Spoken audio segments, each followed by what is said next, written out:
I try to change.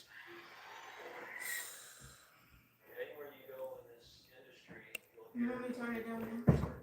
It's not that. It's the stand. Hmm. Whatever. Oh, it's moving. Like,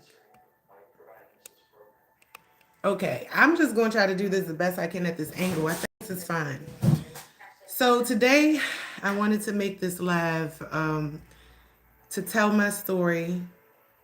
I gave a minute video about someone following me, and it didn't have a lot of context in it. I gave a little backstory for that day, what I was experiencing, and then again, probably London. I don't know. I don't know. Maybe not. You should upload it. I'll watch it for you. Um, and also the activity that's been happening around my house. So I'm going to call it like this. I feel like there's some people, and I'm going to start off saying that I have people watching me and commenting on my videos.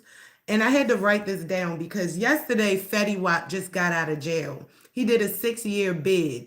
And what I can say about his 6-year bid is that he came out looking the exact same.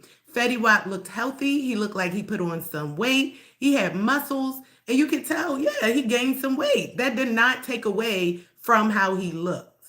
Okay. Now, we had former, prior to that, Gucci Mane, who went to jail for 3 years only, came out looking like a totally new people, a totally new person. And a lot of y'all people were ready to beat people down for them to believe that that was the original Gucci Mane. Like y'all did not want to believe that. Oh, and the evidence is right there. Like someone looking not like themselves did not convince y'all that that was not Gucci Mane. But and I feel like this mindset is the mindset that I'm dealing with when I have to break it to the public, my story. Because you have some people that's making it so hard for me to tell what happened to me, my experience, but will sit up there and support some bullshit. And I had to make that clear distinction that you can see, like, how many of your own relatives went to jail, came back, looked the same. But somebody, just because it's on TV or some people that are famous that you follow said that this was Gucci Mane, you are riding and caping for the lie. So I want y'all to understand that mindset within itself. For the older people, y'all might not know who that is, and I don't know for a certain younger crowd if you guys are watching, but that is what happened. It's almost like if your uncle went to jail and came back and he looked completely different, and you know that's not him, and everybody in your family is like, "That is him. That's him." You know what I'm saying? Like that is the mindset of the world we running on. Saying this to say that I know I'm going through a lot of things, and this is the reason why I started documenting. I don't want to be this person that all of these experiences are happening to. But at the end of the day, in order for me to not look crazy or to get hooked on a substance or whatever, you know what I'm saying, or have people outcast me, I'm going to tell my story each and every time. Now, yesterday I got on social media and I seen a neighbor that used to be my neighbor in 2014 that still follows me. Now, granted, we had some experiences in between the time, but I didn't know that she followed me. And when I saw her post, like her story, I seen her face and it said roots from roots to fruits. With all the things that's been going on in my life, I don't want to see shit about a root. So I blocked her. But then once I blocked her, all this shit started coming to my mind, all these downloads. So now I have to bridge the gap for you guys like I always do. So I shared a 1 minute video of me getting followed. Before I even get to that place, let me rewind back to the beginning. Oh. What time do you want our gym What time is it? to?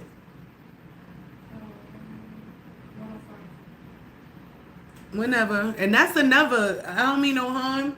You have to watch people that always want to follow you. Like I I used to be the type that was bored, right? And oh yeah, they could come because they want to come and be around. But when somebody show you certain signs like they not that loyal or whatever, but then they always want to follow you around. My daughter has the same type of people in her life as a kid that it's like old neighbors from way back. Like we moved a lot of times. Why are you still attached to my daughter? Like, you know what I'm saying? So it's the same. I'm trying to teach my daughter the same thing. So anyway, let me go back to the beginning. 2000, I say 2013, 2012, around those times. I was living in Perkins Projects. That's when I first got my first place as a young adult. It was me and my son, and we lived there. It was a okay experience. And at towards the end of my living there, I had got a boyfriend, and he moved down here from Delaware with me and my son.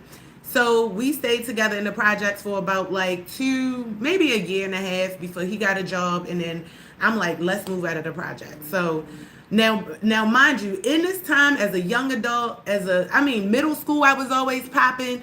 I went to Hazelwood Middle School. All like people knew me from doing music, performing, everything. As a young adult, I was thriving. Like anything that I wanted, like I would go and pursue it. I would see it in my mind's eye. I would make that shit happen. I would go and get it. Like I was traveling, doing things. Like when I look at my daughter now, that's 14, or well, she's 15 now. I'd be like, yo, I would never let her do that shit. But my mindset was just so different. And so I went from like I could throw a party and so many people, like people would be showing up, like everybody showing up. I had Lexuses, Mercedes, like any cars that I wanted. Like that's how I was in my 20s. Now the projects came. Oh yeah, I got my first car and my first house was in the projects. Then we moved from the projects, and then when I moved from the projects with my boyfriend and my son, is when all the shit started happening. So I moved from the projects in 2014, 15. Okay, I had an older neighbor named Miss Charmaine, and I had another like both on both sides. I had older neighbors. On the left side, I had a male. I forgot his name, but on the right side was the lady Miss Charmaine. And across the street, the guy on the left side of me's parents lived across the street. So you know they was like in their 80s or 90s or whatever. Miss Charmaine probably at the time was like 50s, 60s or whatever like that. So I'm thinking I'm living next door to like, this is like a blessing to be in this space. We don't have to really worry about a bunch of ruckus, with young neighbors because we a young couple. Like it was cool. So as I started, gravitating to my neighborhood, and I met Michelle. Oh yeah, London was born. She was just 4. She was a baby then. So it's things that I'm trying to figure out, like, did I not pay attention to? Because, before I left Perkins, I started to be spiritual. And I don't know, was that the motherships telling me, like, programming me to do that? Because I'm telling you, when I was in the projects, I was getting visited by aliens. It was just like I could sit on my porch and the motherships, the little spaceships would just come out and be moving around. And I had everybody looking up in the sky before I moved out the projects. So all of a sudden I just had a knack for being spiritual when I moved around Turner Station. And I don't know what that was. It was almost like me building up my own protection or something. Because yes, psychics, is witches, is all types of shit around there. So I move around there, things going good. And then things started going bad.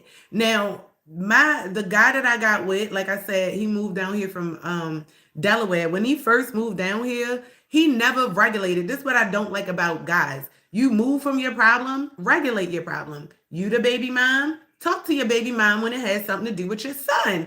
Allow you to, be the man. When your baby mom come, don't run up the street to the payphone or out the house or walk around the corner. Like when my baby father called, I'm laying in your lap, nigga. Like, so why are you leaving out the house? He was already doing like little weird shit like that. So when we moved around there, and he wound up getting like one of our next door neighbors became his homeboy and all this, he was really shitting on me. Now, I don't know if anybody was doing any energetic work then, but like I said, I made a video about it or talked about it yesterday. When I first moved in there, it was so many different orbs. It was orbs orbs everywhere. Like, so somebody in there, and according to Miss Charmaine, she told me that my neighbors was Indian, so and they used to pray to everything in that house. So it was orbs everywhere, and eventually they wind up leaving. But in my experience living in Day Village, I wound up, what I wanted was like a friend group. I wanted to have, people that I could hang out with. And that's what I had. Like it wasn't a bad experience because I did get a friend group. The friend group that I had wind up they had like husbands and boyfriends, and one of the girls that was my friend was like working in a what you call it, leasing office, and her husband was like one of the maintenance men. So I'm like, could you set your husband up with my boyfriend, like, and they could be friends, and he can give him a job and things like that. So she was like, yeah. So then my boyfriend wound up getting, well, my ex wound up getting being friends and making more friends. So it was like we had our own friend groups. Things was good, but then when he started tripping, he would leave, go, leave out, go to DC with his cousin, not telling me. I would just know, like, wake up, he never come in the house. I started reaching out to my neighbor, and because I'm thinking like she a wise woman. She has wise counsel. Um, and she loved that. She would go above and beyond to mediate. Like she would do these little sessions on her computer where um she would have like mediation and talk to us and ask us questions and bring books and all of these things. And he was like so super disrespectful. He wasn't with that shit. He would be like into his phone, and me and her would be talking, and then it wind up being like she would take me to like baseball games and take me, my daughter, and my son. We would go eat breakfast all the time. And at that point, I felt like my guards was down. I didn't have to literally talk or defend myself or anything, so my guards were down. And another thing was, back then I noticed that she worked for the city or the state. She worked in a nursing, I mean, she worked in a shelter back then when I was living next door to her. She was working for a shelter. So when she would come home, she would bring these big, huge trash bags of like food. They would get like donations from Wawa's and all these different donations. She would bring that shit home and give it to me. And that was happening from her and my neighbor next door, who was a city worker. He was a teacher for the city. So he would bring me home like milks and shit. And the milks would be curdled because he bringing them in a trunk from the city. Like, and I was giving the milks to the daycare down the street because I'm like, but I don't know if these people was collaboratively working together to try to make me sick or what, because she literally was talking to me, and I'm talking like this now because this is the same woman in 2025 that went through all of this with me. Okay, that's following me on my social media, which made me share the video. So follow me, y'all. Now I see a bunch of people. This is the thing about y'all too. Y'all like to say this. Oh, this ain't nobody following you, girl. And now when I'm talking about it, no one's here. No one's here to, because y'all don't like the truth. But the truth is going to come out. I'm going to make sure I tell all that shit. So um basically, I I wind up finding out like, okay, she's working for the I keep saying nursing home, but shelter, and she's giving me all this shit. All right, bam, these donations supposed to go to this girl, these girls up there, these people. But whatever. Now years go by. I wound up, me and my ex-boyfriend wound up splitting up. And well, let me rewind that. Again, like I told you, I started to get spiritual for some reason, trying to tap into spirituality. I started going to the store called the Turning Wheel. I would get pendulums and the books that came with it and try to understand all of this stuff that I really didn't understand. And that was like just opening me up to a spiritual world. Now, it was a psychic lady. I'm not sure how I met this lady that also lived in Turner Station. And I used to let her come to my house and give me readings and tell me what was going on. I think she sealed the deal when it came to my union when I had in my house, because not only was I developing my spirituality, but I was developing my spirituality. I had a happy home. I feel like me and that person, we could have been that should have been my husband. he was doing fuck nigga shit, but I feel like it was workable. And yeah, we should have been together. My whole union, everything split up. Homelessness, that's when, and before this time in my life, I've never ever been homeless before. Remember, this was my first time really asserting myself as an adult, well, the second. But I was successful as fuck. Like I didn't have a lazy bone in my body, so it was nothing that was going to stop me from working towards what I wanted. I had my GNA back then. So, it was things like that I didn't understand what the fuck was going on. Now, on top of that, here's another layer. My sister and her husband now that's stalking me too online also came to stay at my house. So I don't know. They stayed at my house for like a week or two. And I don't know within that time what interactions they could have had with my neighbor, how deep this go. But like I said, a lot of the same people that was in my life way back then, when all this shit started, the homelessness and all that, is still watching me. They like if they was in my life where I could call them like, yeah, let's go have lunch or something, that'd be different. But these motherfuckers don't like me. They, we done had a falling out and they still watching me. So that right there is making me lump these motherfuckers together because it's the same energies. They don't want me to have shit. And I've never in my life been around people, a group of like, what the fuck? I don't do anything to nobody. I just mind my business. Like I said, if I did not, just like on my YouTube, how y'all trying to condition me to make me believe that harassment is a thing of YouTube. I've been on people's lives before. You forgot I scroll. I'm not just a content creator, and I don't see this harassment. Like that y'all trying to make me believe that I'm supposed to accept. It's just not there. So at the end of the day, like I said, I got people that clicked up together that's watching me, and me seeing her, and I saw somebody else that's from my daughter's school from out the county. Like this woman, my daughter was like in elementary school, and she just wound up popping up on my page, right? My daughter's in high school. Like, what are you still following me for? So this could be somebody else that made that. I know it's somebody that got fake pages of me or something. They could be out there harassing people with my name and shit, which is why you got people coming, some of those people coming and looking at me. That's why I'm making a distinction. But with this, it's the same energy. These people stalking me, they harassing me, sending me, oh, a spell's gonna activate, this, that, or the other. And for this lady, Miss Charmaine, I'm boiling up to the history. So when next thing I know, right after living around Day Village, I'm homeless. I got evicted from Day Village. Actually, the way I came in it, that's when my first eviction started. I get evicted from Day Village. Bam. I go live with my mother. And the energy, like the bad energy, it didn't dissipate. Like I don't know. That's why I'm like, I don't know what the fuck this is. It's just I don't know if it's a lot of people in my city, what I was born into. Because let me just rewind it back a little bit. Before all of this gang stalking and shit happened when I moved out Turner Station, I used to receive letters from the literal Illuminati. These letters, if you go on TikTok and you look up Tokyo Tony Illuminati letters or red, white, and blue letters or something like that, she's the only person that I see talking about that shit nowadays. Back then when I was younger and I looked on TikTok, I seen other people like from different countries making videos about these same letters. But the shit just faded away because I used to be like 14, 13, and it was crazy that I'm living in a house with adults and I was the only one that always got the letters. Like always. Like they never was like, here, Shauna, you got mail.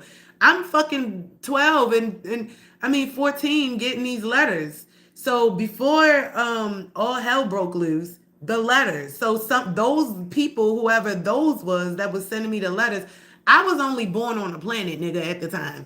It wasn't like I was doing things to besides going to school and shit like that. That's it. That's it.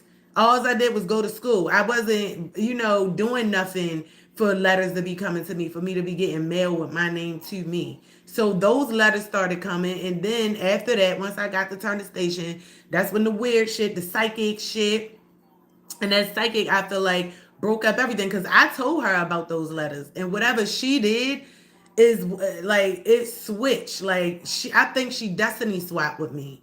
So whatever she did, everything fucking switched. She told me to throw the letters away. This and that. I threw them away. Next thing you know, my ass homeless and everything. Now, moving I went to my mother house because I, didn't have a place. I was getting treated like shit there too. Worked at Roto Rooter, got treated like shit there too. And I'm like, it'll be people like I was hanging out with, like one of the dudes got me. Well, he didn't get me the job, but he told me about the job. I applied. He was cool. Got up there, nigga was acting funny. Got the Roto Rooter, everybody acting funny, right? So I don't know what's like if it followed me to my job, and then when I leave from Roto Rooter, after getting treated bad, go home, I'm getting treated bad even more. I'm taking my kids, we going to sit at the park until 8 o'clock at night. Because at the end of the day, I didn't feel safe, protected, loved, wanted, none of that shit. It was a complete feeling of isolation. And me and the dude that I was with totally broke up. When my sister and her husband now came to stay at our house for those 2 weeks, they was the most unpleasant house people. They was eating up our food. This nigga was trying to get my boyfriend to cheat. He goes around to everybody's significant other and try to get them to cheat on, and I don't care if it's family or not. He tries to get them to be low down and spineless like them so he can have something on them, so then when shit hit the fan they can just blow up. Like, this is the drama that comes with them. They broke my, that part up. He was cheating on you. He said he only liked petite girls. He bust my window. So, all of these people was in my life. So let's talk about the homelessness. This bam. After, I get back on my feet a little bit. Let me see the light turning down on here for some reason. After I get on my feet a little bit, I was hitting repeated homeless. Like, I was homeless probably like 3 or 4 times. And to the point where twice I lived in my car. Okay? The first time I was homeless and went to the shelter. The shelter that I went to, my neighbor, Miss Charmaine, was a case manager at this shelter. Okay? How ironic, because I haven't seen her in years. But she wound up being the case manager. And I was actually happy and pleasantly surprised to see her. Not only was she the case manager, but my old neighbor from the projects was also working there in the facility, and she was the one of the intake specialists. So when I came in, she did the intake, and me and her stopped talking because she told me that she was going to hit my son or something, because her daughter, like, she had a daughter that was like 11 at the time. This girl was huge. She was like probably 5'8", and like she was like two of me put together, and my son was little, and she hit my son, and my son came in the house to get a knife, and her mother got mad at my son instead of checking her daughter, and me and the mom had a falling out, so we never spoke again. And then the mom was starting to like try to have sex with like my guy friends and shit. From that, I never saw her again until she was working at the shelter. Now, I got a person that I had a falling out with that used to be my neighbor in the projects as as my intake specialist. And then I have my old neighbor that used to take me out and know about my lifestyle and all this as my case manager. And she was dealing with the housing portion of it, okay? Now, she was dealing with the housing portion of this shit. And so, all right, so this is what happened. She don't know about my work ethic. She just lived next door. So she was telling me how a lot of the girls was lazy, this, that, or the other. And I'm like, well, look, I already got some money saved. I got a car. I just need to work a little bit and find a place. So when I get my money raised, could you help me find a place? Now, when I first got there, she was like, oh, yeah, showing me all these big books of houses and stuff that she had, thick books of landlords and all this shit. Then when I got my shit together, she was acting dumb. She did a complete 360. She did not want to help me. And I'm not the only one. It was women up the shelter. I was wondering, like, they was disrespecting the shit out of her. Because I live next door to her, you look at her for face value.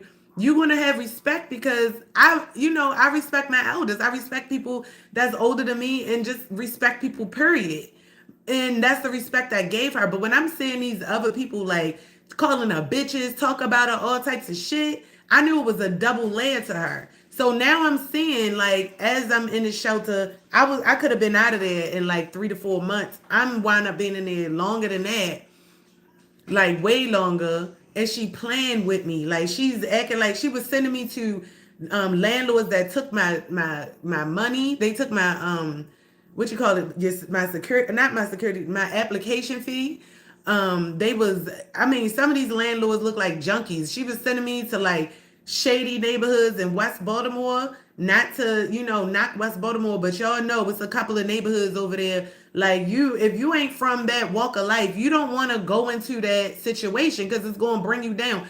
Now, Dundalk is, where I was living at was not a bad neighborhood. So you could thrive there. And I'm going from that to a shelter to over there. I felt like she was trying to set me up. And then it was times where, because she would ask my daughter to come to her house and play Wii and all this stuff when we lived next door. So I'm like, all right, well, is it okay if I work until 5, because I was doing Grubhub, just literally trying to raise my money up. And I'm like, well, can I can you watch my daughter till 5, because her school bus would get there like around 4. And sometimes I would stop my work at 3 to go to the shelter to pick my daughter up off the school bus at 4, and then drive back, have to go back out and do Grubhub. But it would cut the time. It would, like, when you cut your app on, jobs just don't flood through. You gotta dilly dally for like 30 minutes, then they'll send you a job through, because the idea of Grubhub is for them to not respect your time. But that's another story. So what she was doing was like, yeah, she was agreeing, but then around 4:45, like she would call me like, you gotta hurry up, I gotta go. And like she was making me feel very anxious and almost like I was about to get in a fucking car accident just to get across town. And I'm like, Miss Charmaine, I told you like that. I mean, I thought she had my back. But she was making it like rushing me to get there. And then when I would come to pick my daughter up, my daughter telling me she's sick. She was giving my daughter bad snacks, spoiled snacks. Now I brought this up to her again recently. I'm gonna tell you how she got into my life recently. She was giving but she was giving my daughter bad snacks, spoiled snacks. My daughter was like, my stomach hurt, ma. And after that, I was like, you know what? I'm not letting her watch you no more. So instead of me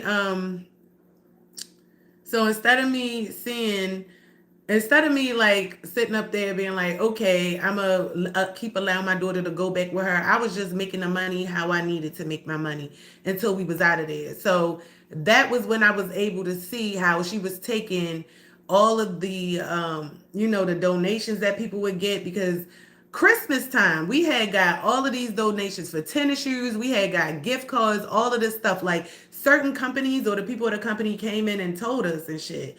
Like, oh yeah, you gonna get this, that, or the other. When I tell you it, I mean the staff period rated them boxes of shoes. Like we was going in boxes that said Nike and all this. Man, the staff was taking the shoes from the homeless girls, including I was included in it. Them people, they was taking the gift cards, everything, and it was her, and it was another boy. I think her name was Miss Nancy. That was the director of the shelter. Scammers. They was stealing from the shelter people. Now, mind you, these people that's making money already, attached to different things, and y'all sitting up there stealing from people that's in the shelter. So I got a chance to see her integrity just from that. So you sitting up here in charge of people, stealing from people disenfranchised and trying to keep them down. Wow. I got a dose of reality with that. And from that last experience at the shelter with her, I was like, I'm not talking to her. She put a bad taste in my mouth. I don't like her. And again, like I said, her and the other girl, Michelle, that was working there, that used to be my neighbor. I don't know if they knew each other prior to this, but it's like, yo, it's just because I didn't even think about the Michelle, right? But both of them was my former neighbors. Like Michelle was from the project, Miss Charmaine was from the Turner Station, and both of them work in the shelter that I'm going to when I'm homeless. That shit is weird as fuck. That's what happened though. That's what happened. So after I got out of the shelter or whatever, And I'm gonna fast forward it.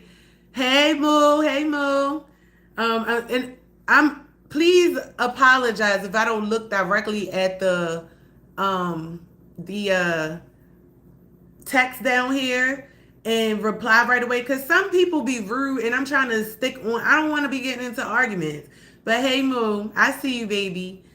And so I'm gonna answer a little later until I'm able to get my restraint muscle up good enough, and then I can sit up there and be like, okay, let me look at this and see y'all call me you little ugly scrunch face bitch, and I'm still like, all right, whatever, whatever, stuck to my story. Once my muscle get like that, then I'll look at it as soon as I see y'all come on. But I no disrespect to you, too far. I hope you have a great weekend.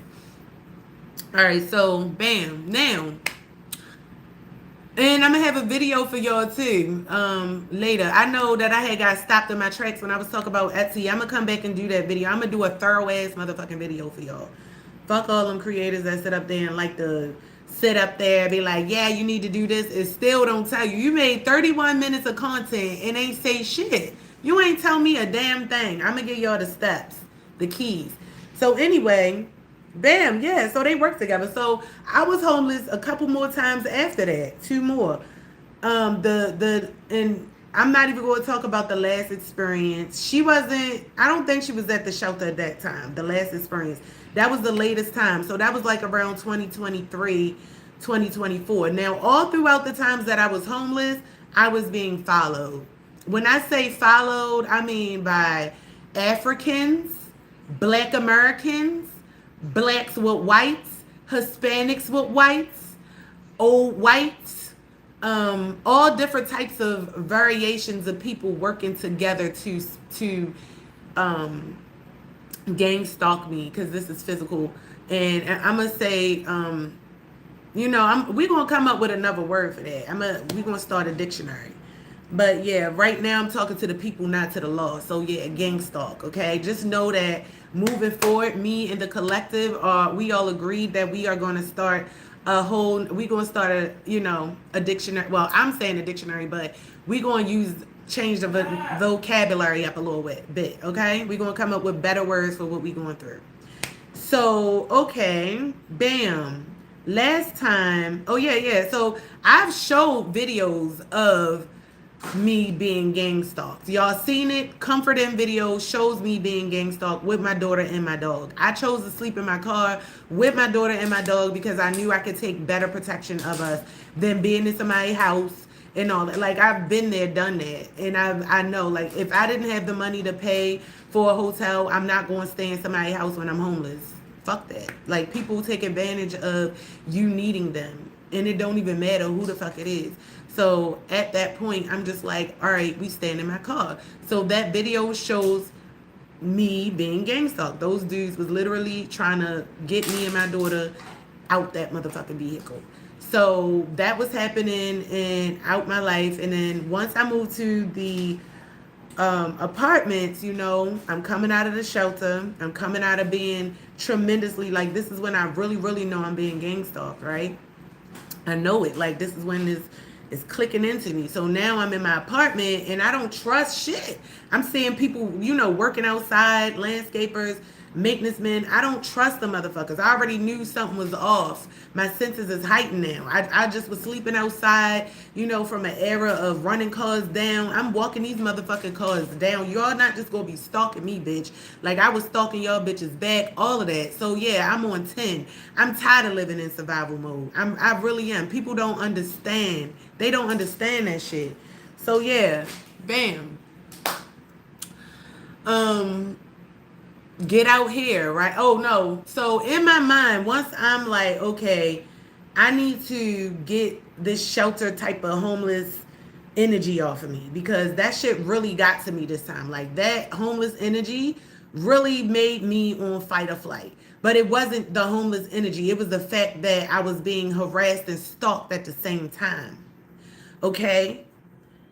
And when I got in my apartment and I was able to settle, I'm like, this is what I need. I need to be a leader.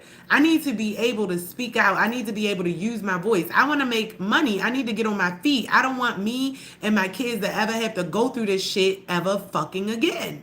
Now, in the midst of, me going through these things, my son, the attacks, the stalking, the shit it was happening to him too. It was happening to him, especially after we got homeless from the last time, and we was living in White Marsh and all of that. So, I don't know, like I said, this shit, I don't know how they're connecting, but these people that I'm telling you is the same people that's been watching me the whole time. They are in our vicinities. My son is gone now. Somebody benefited from that. That's a conspiracy right now.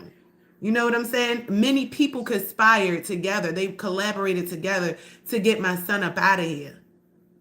That takes effort, time, and people that are in positions that know how to cover shit up. My son was targeted, clearly.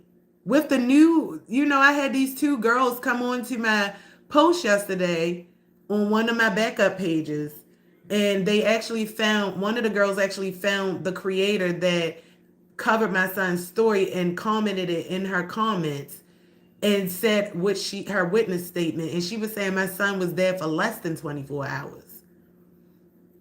Is a weird energy going around, but people are talking. See, with all the cover-ups going on and the people making the fake pages about me and whatever's going on in the back scenes, you have to know, like, who would not want the mother of their child to receive justice? This is another thing I'm experiencing. I got people that sit up there, oh, we're going to support you, we help you, all of this bumping of the gums. But when it come down time to it, I have to explain myself to these motherfuckers that believe Gucci Mane is Gucci Mane and Fetty Wap. You know what I'm saying? Oh, people just randomly come. It's a random thing. You go to jail, you random. It's a 50-50 chance if you'll come back looking the same. But, I believe. So what's your theory on Fetty Wap? How did he spend 6 years, longer than Gucci, and came back looking the very fucking same, just thicker? How is it that the same mindset? So, it's like, how is it that y'all sit up there and support lies, but I have to do the most? I got to turn myself inside out, pull my tongue out, show y'all my tonsils, prove to y'all, and my son is fucking dead. Like, y'all see me grieving. Y'all see how much effort I put into it. But I still got to explain myself. Like, this is the thing with black people or people with a jealous spirit or people that don't want you to do and have anything or people that believe shit that they hear without fact checking. Their spirit is easily swayed. And that's what I'm dealing with. This is spiritual fucking warfare on top of the physical warfare that I'm experiencing. And if I was not able to articulate it, baby, do you realize how many people come here to try to stop me? You see how dry this live is right now? But then when I'm giving I'm telling my story is dry. But then when I'm interacting with, all of this down here, is I got people coming on in droves. Y'all wanna see that. It's weird of y'all. It's very weird of y'all. Y'all support shit and movements like Miss Shirley, little 2, 3, 4-year-old ass shaking her ass and shit, right? And will defend people because my 15-year-old don't even act like that. Y'all will defend that, but sit up here and make it hard for a mother like me to get justice. Y'all will sit up there and question the very fiber of my truth when I'm showing y'all motherfuckers receipts. You need to go check yourself. That don't have anything to do with me at this point. Because it's like, I can tell you the story, show you the receipts till your face turn blue. But if you love believing lies and you love the facetious shit, that has nothing to do with me. That's your spirit and the way you was built. Apparently, I'm talking to the wrong people that like to keep circling back and being up in my business. You're here for the wrong fucking reason. But I'm not going to stop telling my story. That's the thing. I have so many lies and people that's willing to put the extra mile and effort into lying and sabotage and stopping me, making me look crazy. All of these things. But yet, when I go to speak out, no one wants to hear my story because they love to believe the lies about me. It makes a lot of y'all motherfuckers feel good that people can actually say certain things. It makes y'all feel good. It makes y'all feel like y'all better than me. That's why I just feel like, my story is definitely one that needs to be heard. I'm not gonna stop telling my story.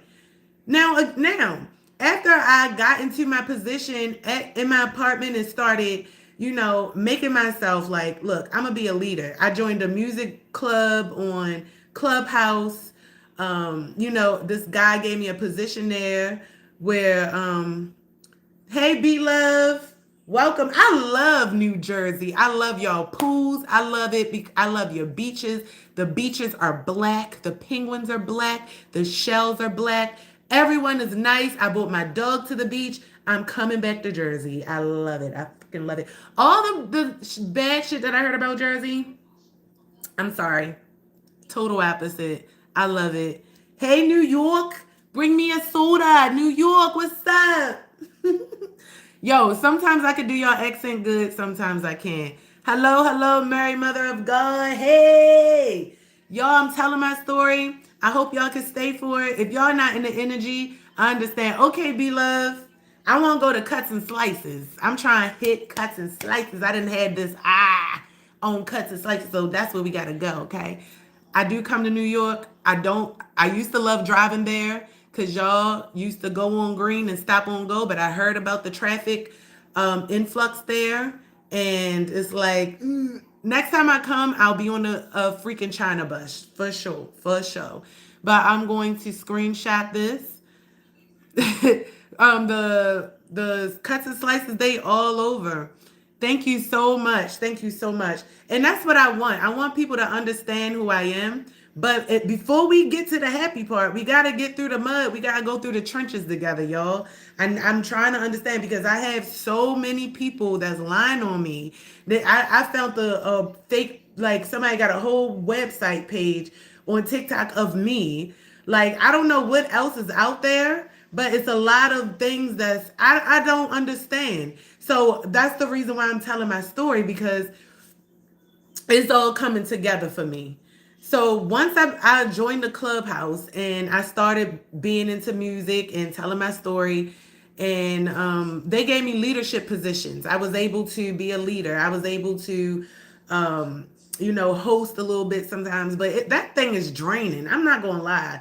Clubhouse was draining. Listening to music that's not like on the radio can be very, very draining. And I had to like tap out of it for a while. But I was there for 7 months. And when I tell you, y'all, do not knock being in the music room. Do not knock being in a live music review room as an artist or as just a supporter because it helps you to build on so many levels and it helped me to build as far as my leadership and being able to express myself. Then I went into sales. I wanted to be able to make the most money out of my life that I ever made before. And I knew that sales was not going to put me on any type of block, on any type of boundary. So I started looking at life insurance. And first, I was with these life insurance people that WFG, right? And the WFG network that I was with, I was recruited under some Africans. And they were cool. I thought they was cool, right? Everybody was married couples. Everybody was mostly Africans. It was one American that was actually married to an African. So when I got on the platform and I'm on Zoom and we all talking, I started feeling hated on. Like they didn't want me to shine. And then I'm saying, like, yo, I'm on your team. I'm with everybody else. Like, y'all making it seem like it's all about Africa. I'm American. Y'all not inclusive. Everybody not African. They just like, yeah, we're gonna change Africa and we're gonna take our money here and all of this. And then that's fine, okay, whatever. But teach me how to sell this insurance. So I'm with them for like, I feel like over a year. These people were never teaching me how to sell insurance. Now, the only reason why I'm bringing these people up is because, again, this is a large group. Large groups of people are fucking with me. And I'm trying to just make the translation. Now, WFG, once I started to be like, hey, can you help me? And they acting like they don't know what the fuck I'm talking about. I'm like, look, the same way that you could tell me your presentation and you can make a sale, like whatever you're doing, like when it's time to make the sale, like show me the step by step, everything. Like that's what I need to know. They was acting dumb as shit. And I'm telling them. So I started going to other people in WFG, like, well, let me go to, maybe other leaders. They will funnel me back to my leader. And then I remember like going to this guy on Instagram one time. He like one of these big, yeah, I do this for the people. Walking across the stage. All right, well, help me. We all on the same team. He like, well, who is your leader? And I told her, he was like, no, the bigger one. Like he was, you could tell he was all just, uppity. And then I'm like, wait a minute. So what you gonna try to get me in trouble? He literally was gonna go back and tell him that I'm asking people for help. Like, so after that, I was just cool off them. And I wound up meeting another company. Now, this was after I moved. So I moved, right? I moved over here to where I'm living at now. I'm like, look, I just need to find another company. I find another company to work with for life insurance. I call these people up. I meet the person, right? The woman. I meet the woman that's my manager now across the street from where I live at. Me and her talking, right? Now, she's Indian. So she's like, after she recruited me on her team, she's leaving to go to India. And I want you to be stuck. Not be stuck. I want you to work with this woman or whatever. And guess who the fucking woman was? Guess who the fucking woman was, y'all? Miss Charmaine. You want me to work with the woman that I've been, yo, this is too, how is this happening? I literally could throw a ball of shit up in the air, like all of the life insurance companies, and I picked one, and it led to her like, you're not gonna tell me it's some spiritual shit going on that I keep being put in her face. Like, this is, now I'm out the shelter, I'm trying to grow up, insert my life, get the business. And not only did I just join a company, but my manager is leaving to another country, and she's putting me with this woman. So, okay, right? I'm trying to act like in the Zoom meeting, how you doing? Hello. I'm trying to act like in the Zoom meeting when I'm in the Zoom and I see her at the Zoom that I don't see her. Like, I'm acting like I don't see this lady face for the beginning, because I instantly saw her. And then for my manager to pair me up with her and leave, was almost like a setup. So I'm trying to be a little, because I feel like I keep having false starts. Like, why every time I try some shit, I put my all in it, and then it's like the ball is dropped, and it's not for me. I keep having these false fucking starts. So I was already like disappointed and let down, because I felt like my manager that just recruited me is leaving to go to India, right? I don't know. Like, you know what I do? Um, I just brush my teeth. And what I used to do when I was growing up, I used to act way more rich.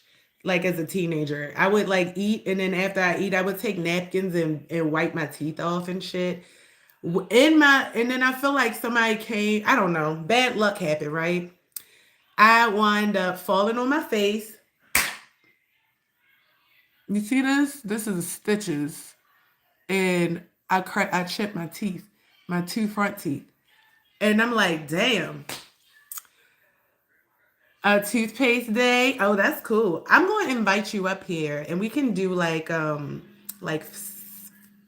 because you can like invite people up. Not on this live, but that's a cool thing. Let me put that down. Like, wake up. Let's wake up together. Let's wake up together. Okay. Yeah.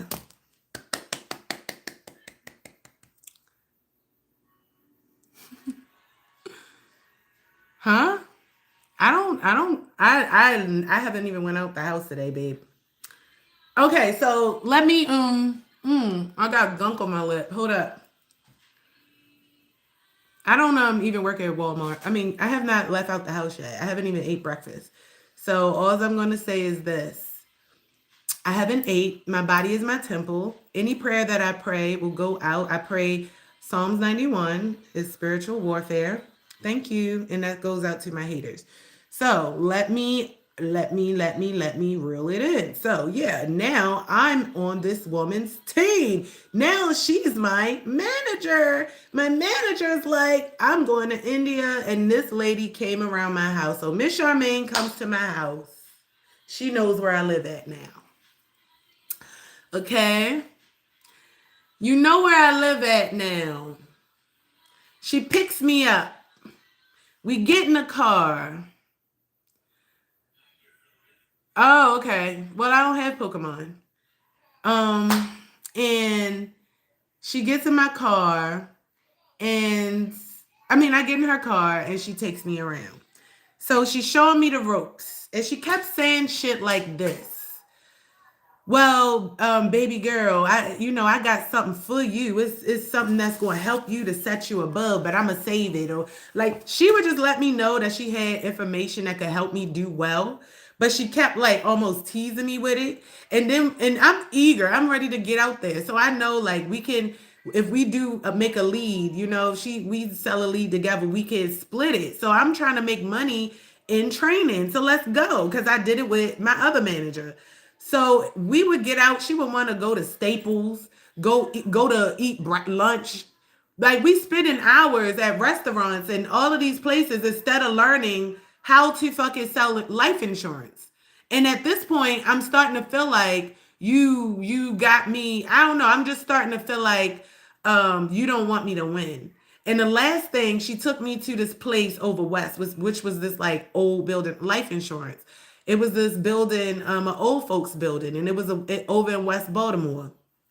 Now this must be a building that she used to be in at. So I'm sitting at a table, and it's like some confusion going on there. It was a guy that was fussing with the security when we first came in. And I'm not sure what the fuck type of mindset they roll over. Like, I don't take much for granted. But the guy was like threatening to shoot people and all this shit. Mind you, this is a place this lady just took me. I'm still fucking traumatized. I literally just was living on the street, came out of the shelter, bitch. And yeah, I'm not fucking fully like healed yet. And you taking me in this neighborhood, in this area. A man is up there, talk about shooting the security, right? And then another lady came in like, yeah, something, something. And I'm just like, yeah, I don't know. He don't need to be doing that shit. So why the fucking man? And mind you, Miss Charmaine gets up. I don't know where the fuck she at.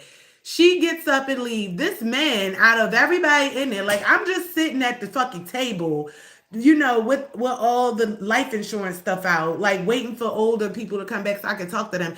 And they hear me say they need to take that somewhere else. And now this man coming up in front of me, like this nigga got a gun. Like what you gonna shoot me? I just feel like this shit was set the fuck up. Miss Charmaine is nowhere around. I got up from the table. I'm like, I'm calling the police on you. And I left out the fucking building and walked around the whole building. I walked around the whole building and I'm like, you know what?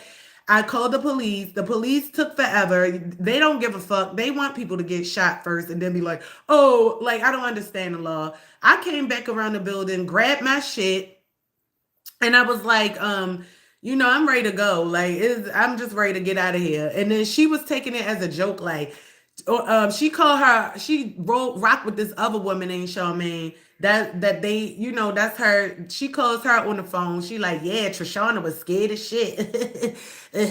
Yeah, she was like, what the fuck? Like, this is weird as fuck. And you know what?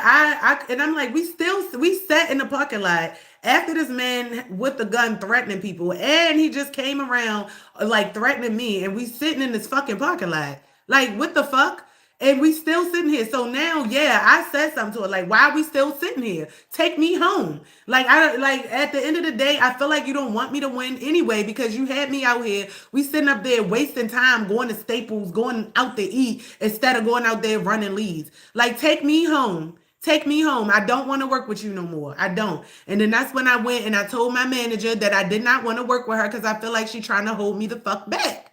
And she knew where I lived at. Now, after that, next thing I know, I'm going, I go to the little, to the training and shit, and they telling me all hell break loose.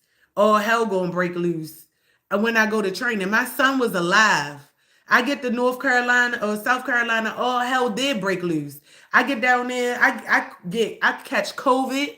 I got stuck down there, bitch. Like, they had to give me a flight back home. It was hell. I don't ever really want to go back down there from that experience. And it was just a little bit of cold and wind. Like, I feel like somebody was throwing heavy, dark energy at me the whole time. And the man down there told me, like, after this, all hell, all hell gonna break loose. He said that shit. So I get back up here to Baltimore. Now I had two income streams. I was doing life insurance, and I was doing living aid because I always had a CNA background. So I had a living aid person that was at the shelter too, and she was my friend. Me and her was friends or whatever, and she wound up switching. Like that's why I'm like I don't know if these dates because she was at the shelter too, but she wasn't at the shelter when Miss Charmaine was. But Miss Charmaine still lived in the area in Dundalk, the same area that this lady lives in. And like I said, she got control over housing. Like she have connects to these Baltimore County things because she used to have the connects to the landlords because she was a case manager for housing went for people in the shelter. So for her to not know people that's exiting the shelter years after that would not be so far fetched for me to think. But the fact is that this lady, the second time I was in the shelter, Miss Charmaine wasn't in the shelter, and I had my Doug, and me, my Doug, and my daughter stayed in like a family dorm with this other lady who had a cat. And me and her became friends after the shelter. We would talk from time to time. And then when I finally got settled into my house, I remember she told me where she lived at. And I called her and was like, I miss you. So me and her started building a rapport back over the phone. And then sooner or later, she started calling me, telling me about her living aid that she had. She would be just gossiping about it and all of that. Basically trying to convince me to be her living aid. So I wound up being her living aid and doing life insurance too. So I had two incomes. Um when I came back from training in South Carolina, not only did I come back to COVID, my lights got cut off. The lady, me and that lady got into it, and she wound up firing me.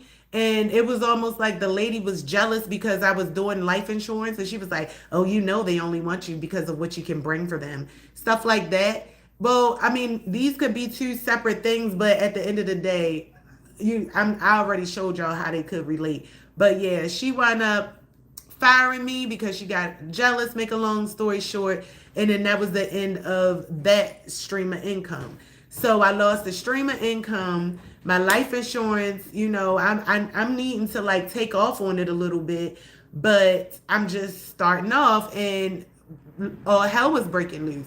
And then from January, didn't get a chance to really do much. But then next thing you know, my son died. Like my son dies. And the one thing I noticed about the life insurance company is a lot of motherfuckers close relatives are dying. That's the first fucking thing that I noticed when I first got on that fucking life insurance shit. And I started seeing like a lot of the people that's making a lot of money, somebody close to them is dying. Somebody close. And that's why I was like, I fell back a little bit. That shit, I'm like, I don't want money. Fuck that shit. I don't know what this is, but it's all like, yo, I ain't never had no shit like this in my life. It's like living in this area and the life insurance combined.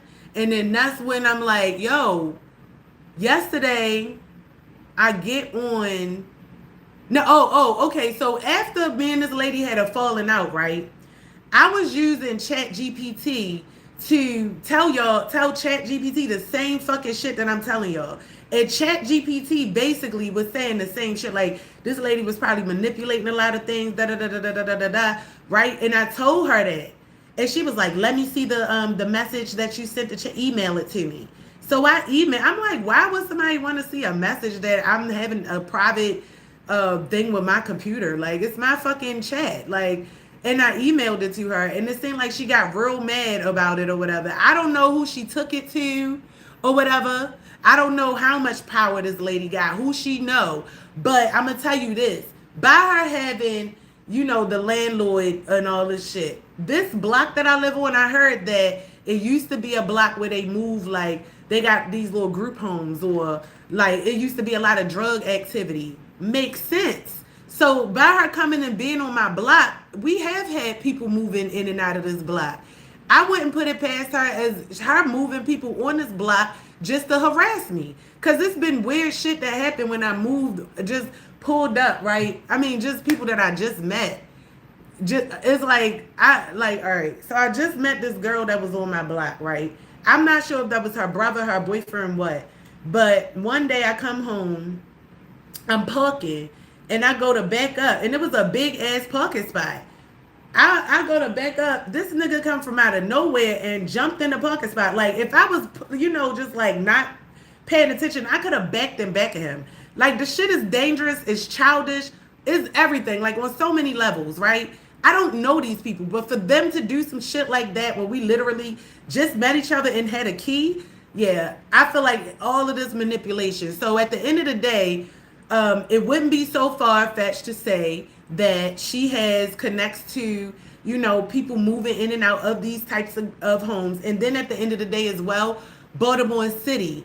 Every time I leave and go through from the county to the city, these motherfuckers is on my ass like somebody stole my Baltimore City trash can. I just had to call. Like I moved here, it was a trash can.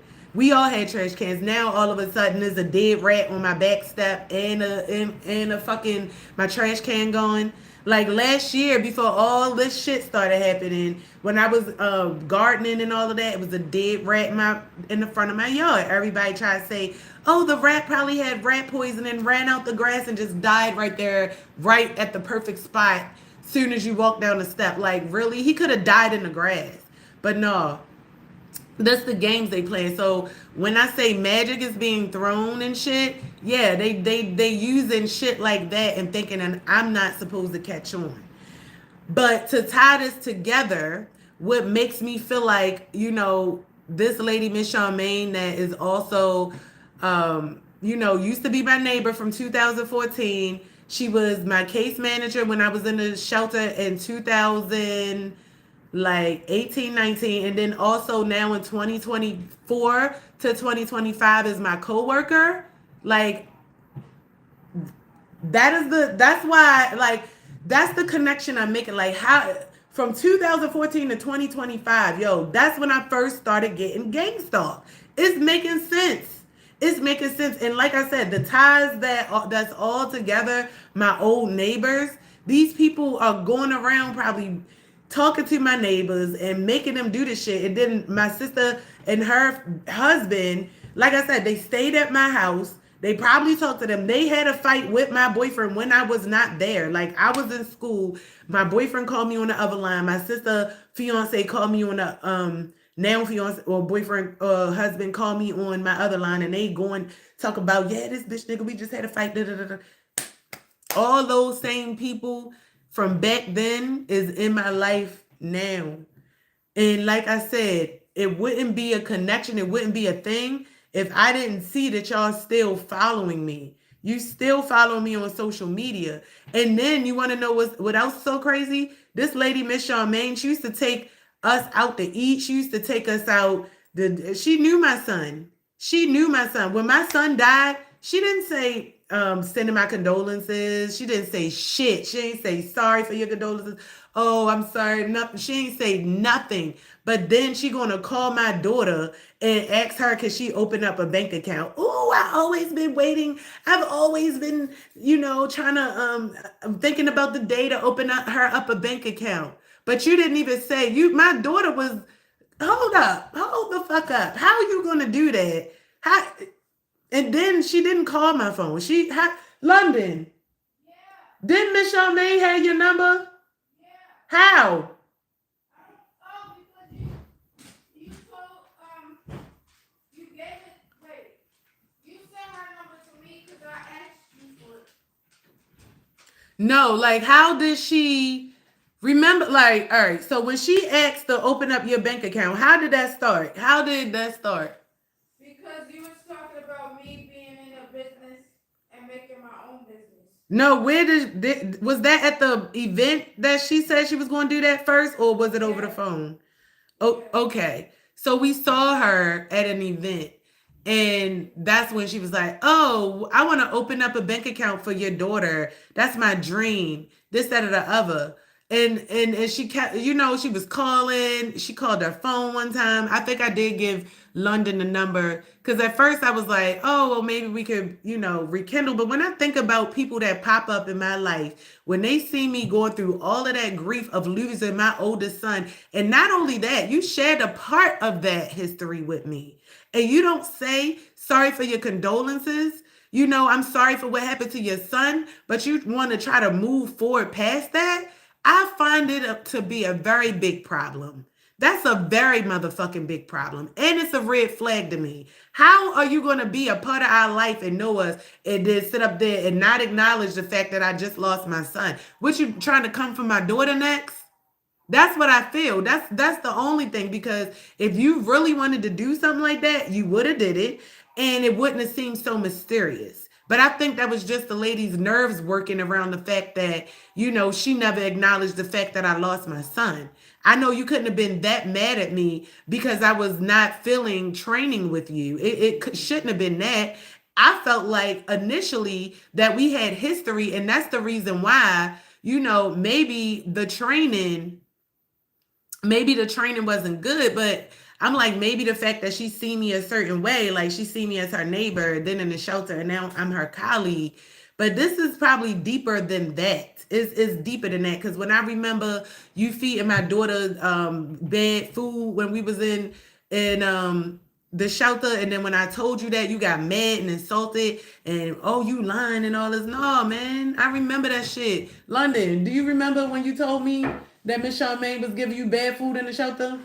Yeah. Bad snacks and shit. It was making her stomach hurt. Like, don't nobody gotta lie about that. But it's just the fact that people be having groups, and then I feel like too. I after so with all right, so let's bring it up to me working.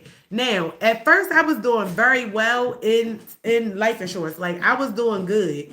I was, coming up. Of course, I was having a little bit of struggles, but once I cracked through that, like April, I was my team's MVP.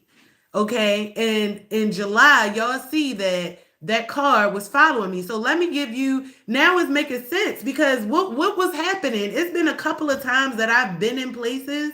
I went to go see clients. I put my business cards on the board, came back downstairs, and they gone. Like, I know good and well ain't nobody take my business cards off the board that quick. These people was following me, going behind my back every time I put business cards up, taking my shit down, because we working in the same area. And she worked everywhere, but this area is where she lived at. So anywhere where she lived and I had clients, she was getting people to follow me. That's what the fuck was happening. And back, like, when in July, I never knew. I'm just coming out of a person apartment, right? And then I'm sitting there, and then I noticed.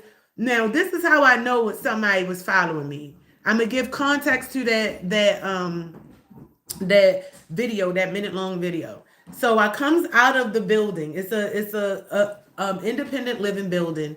I'm sitting in public parking lot. Okay, not yet. I'm taking my notes. Yeah, just wait till after this we'll eat. I'm taking my notes in the parking lot, because after you run your lead, you might fulfill a policy with somebody. Then you come out and you do your CRM. I don't have a digital CRM because I'm just starting. So everything that I do, I write in a handbook. I write all my notes in a book. And so I'm writing about what just now took place. So I'm in a parking lot that's like this, right? Now, say it's a parking lot that's like this. I'm faced this like this in a parking lot. And when I go to pull out of the parking lot and go this way, the car that was facing this way hurry up and do the same thing. Backs out of the parking spot. So I pull to the front of my parking lot. This person is trying to wait until I get and make a right out so that they can come out and come behind me and follow me. But instead, thank you, thank you. But instead of me allowing this person to follow me, I went into their parking lot and went in back of them like this. So now what y'all seeing is me in back of them. That's why y'all like, oh, you can't tell. I know when the person was that person was watching me and following me, not just follow me. She didn't get a chance to. Well, he didn't. And the reason why I'm saying black people is because they look dark. Like, I don't know, not black, like I'm black, But these people look actually black, like dark black. Like they could be wearing a face mask or something else. That's what it looks like to me. Get you, get you. That's what it looked like to me. No, it's gonna be other people listening. The thing is that don't nobody really want to see. All my platforms know about this. On Instagram, you got so many people on that post that's sitting up there like, oh no, that ain't happened. Girl, ain't nobody following you. I told them come to this live. They would rather bump their gums and fill their ego with things that they say is not happening. But when the truth is being told, no one wants to come to it. So that's why I'm so glad that I can post this video. It can stay there. And people probably just don't want to face me either. What I find on my lives a lot, and I'm hoping that this can change. That's why I'm so comfortable with just talking, is that people watch my lives after I'm off of it. Like they can't interact with me. It's so weird. So I'm used to it on all platforms and I'm cool with it.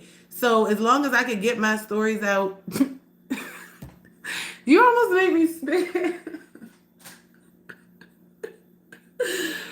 But I need people, I need everybody to listen to me because I need my truth to get out there. I need my truth to get out there. So once all my truth is out, then I can talk to you, okay? Thank you, thank you. So that is what y'all saw. This woman, I maneuvered it. It's almost like if you wrestling and somebody got you like this and you maneuver them that way, I maneuvered it. So technically she would have been following me, but because I went around, that's what made her, that's what made her run. So you could tell just within her speed of pace, like, lady, you don't have to go nowhere. But this lady, I mean, she was like, she was gone. And I mean, I have a huge percentage of myself that will follow you. Like I said, I've followed people that followed me before, but that day, and because I'm going through a just shit over shit over shit over shit, I didn't have the energy to do it. So for everybody who didn't think that, she was following me, yeah, this is happening when I leave my house. When I leave my house, right? I come out of my door, I look to the right of the block and to the left. It's always cars that's just parked, almost like they just waiting for me to come out the house. Well, I hope is not what I'm going through now. Right? So, and then I get my car. I go to get to pull off. Then the car from the top of the block will come out. I'm telling you, they're synchronized. Is no other way. That's why I'm like, I gotta get more cameras because y'all motherfuckers are gonna make me prove every fucking thing that y'all keep on saying is not happening to be right. So the cameras is the only thing that's really going to show y'all. But again, you got people that sit up there and think Gucci Man went to jail for 3 years and came out looking completely different. And Fetty Wap went to jail for 6 years. And, that's how it happens. It's just a 50-50 chance whether you go to jail and come out and look like yourself. I can't accept a gift because I don't know what it is. It could be anything. Oh, you saying a ring? Well, I can't accept a gift from you right now because I don't know you. That's almost like having a spiritual husband. Like a husband, an engagement ring. Yeah, I don't think that's Blueface either. I was trying not to say it, but it's like then he getting skinnier. And I feel like maybe he coming down, maybe they melting him back down into his old blue face, but I don't think that's him either, honestly. And it's for people's feelings, but his kids, look how his kids is reacting to him. The kids know. Y'all look to the kids, the animals, and the people that just say what the fuck ever for the truth, okay? The kids know. His son, when he first came home, the way his daughter treating him, but the people will still fight you up and down and say it's blue. Okay? So that's what I'm saying, y'all. Y'all got to get with the program and stop fucking. I feel like a lot of the things y'all want to believe is because it gives you credibility. It gives you, makes your ego feel good. But no, man. Well, that's why I'm here to get people to know me. I don't. I want to dead all of that shit about me being crazy. I want to dead all that shit about me being whatever the rumors are. I want people to ask me questions. The puppets. Yeah. I mean, I really don't either, but at the end of the day, I do enjoy I can't lie to say I don't enjoy I mean, I do enjoy the music. I do enjoy the entertainment from time to time, you know. So, I I would love to have a crazy wife. Yeah, I mean, that was just see the reason why I brought that up was not because I care. It was because I was making a reference. Do you know? Do you understand? When people make references, is well, when I make it, let me just talk about myself. I try to make references that are mainstream and connect them to non-popular ideas because then y'all can make that connection until I funnel you into what I'm talking about, if that makes sense. Because hey, because a lot of people will sit up there, oh, you crazy, you this, you that. They will pop off first, you know, and not they don't ask questions. People need to ask questions. That's how you get smarter. They assume shit, you know, and I'm done with that. So I try to make things as you ever read or seen these books called Learning Music for Dummies or Eating Campbell's Soup, you know, those types of books. I try to do the same thing and just make it to where people can understand me. But the whole purpose of this was really not about Blueface and Gucci Man. It was just saying that some people will fight you up and down. Like I would compare Fetty Wap as like an uncle, right? Your uncle went to jail, he came back to jail.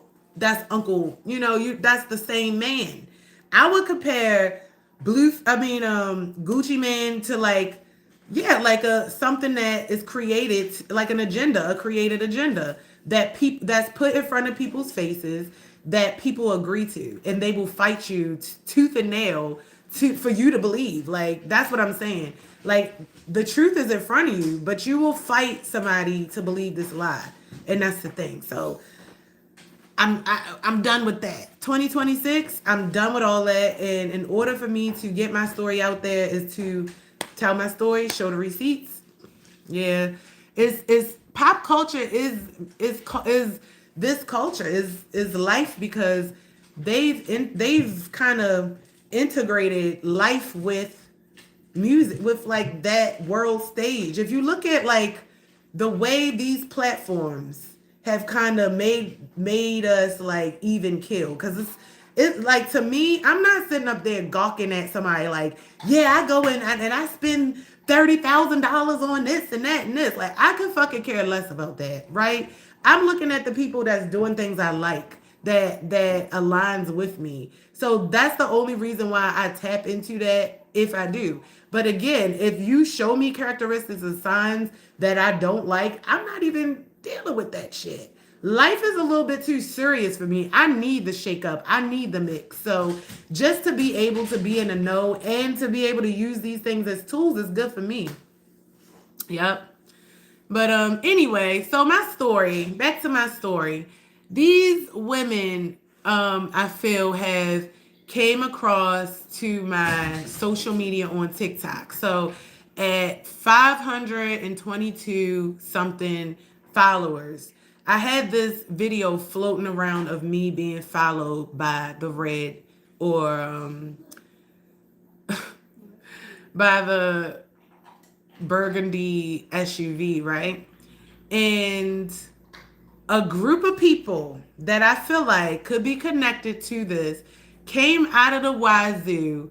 They started coming onto that post, flagging it, you know, saying things that would get my post taken down. And I don't know what the fuck they did because with all of the things that I create, they got my TikTok banned. I do not preach hate on my TikTok. I preach awareness. And some people that don't understand the difference think it's gossip, think it's, you know, it's attention seeking, it's this, it's that. But you can think whatever the hell you want to think. For real. You can take that thinking where you came from, matter of fact. And then also, if it helps, you can also get on your own platform and do your own shit. And maybe, oh, you know what? A lot of people come here that don't have platform. They have platforms that shit ain't never pop off. So they want to come and try to see if they can get people to pay attention to them over here where the attention is being paid to. But it's not about you. It's about my platform. Um, it's about that. So at the end of the day, when I look at my comments and I see people try to, distract me, deter me, get smart, these are people that don't have shit going for themselves when I went to look at their platform. So I understand why they're doing that, but pick something else. Like, it's weird. But anyway, so with my story, these people, they follow me, and this is helping me. I had to do a little bit of investigation to make sure I can differentiate the YouTube stalkers from everything else that's happening, because some of these YouTube people, they just come and they stalk you because they don't have anything going on. They may not be a part of all the other things that I have going on here, and there. But I've documented that in this elaborate bookcasing up here, just so that just something else pop up and the spiritual wiring starts to go off, I can align you with the story. So, you know, um, you is so funny, Funk. Say something else. What do you come with? I can see what you come with. Yeah, TikTok is, well, what I'm seeing, what I heard is a bunch of bigger creators that get jealous of smaller creators. It's the same thing, kind of. But my thing is this, y'all. Like, how many people is on TikTok in YouTube? It's like millions, right? Why the fuck is my little fucking 500 platform affecting your feelings? Like, why is what I'm doing over here affecting anything? Like, yo, I feel like this. I have a calendar with 30 days on that bitch, right? And if I have today, I want to do this. Today, I want to do that. Today, I want to do this. Today, it has nobody's name in it. It don't have. I'm going over here to build my business so that I could step on this YouTuber's toes. Like, I don't know half the people that's existing. You know what I'm saying? Besides when I scroll. And then on YouTube, I'm not even gonna lie, YouTube fucking sucks now. I used to be on YouTube heavy as fuck back in the day. And I would stay on that bitch for hours. Now I get on YouTube and it's really nothing to look at. Like, all that shit, I'm sick of hearing the same shit. So it's like a repeating, everybody got the same fucking type of content everywhere. So I'm not checking for nobody. I don't know what this person is doing. All I'm doing is following my regimen, and motherfuckers are seeing what I'm doing. I don't know how you even see that. Cause to me, YouTube looks like a fucking video thing. Like, how are you seeing all this shit? What's happening to me? Half the shit I don't even be seeing, right? I be seeing comments that I have not even peeked yet. So how is you seeing my followers? How? I don't know. Right? These people are doing that shit. And I'm just sick of it. It's like, yo, the delusion is here. Take that shit and go with that shit, because no one's worried about y'all. I'm just worried about creating and building my platform. Like, how did people like Charlie D'Amelio and all these people, I can't, that's all I think about when I think about TikTok, and that's so back in the day. But she had her run. Like, how did they get their runs with people hating on them like that? That's so weird. And I feel like it's only the blacks that really get hated on like that by their own people and everybody else that already hate blacks. That's why I be so mad at black people that hate black people, because it's like we gotta already deal with hate from other people. And when you got low self-esteem and you low vibrational, you over here hating on me, and I already gotta deal with all these other nations that's hating.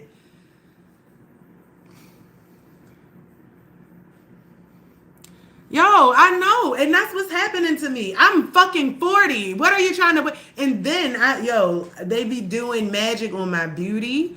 I be fat, skinny, wrinkly. Like last year, I did not have that many wrinkles, and now this year, I'm getting wrinkles in my head.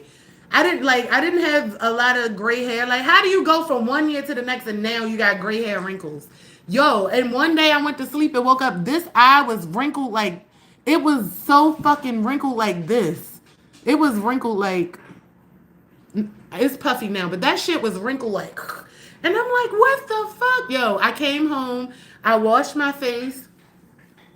I can't. I mean, I'm not going to stay off of social media. I'm not being robbed of my talents. That's what a lot of people want. They feel like too. You know, people that give me that advice.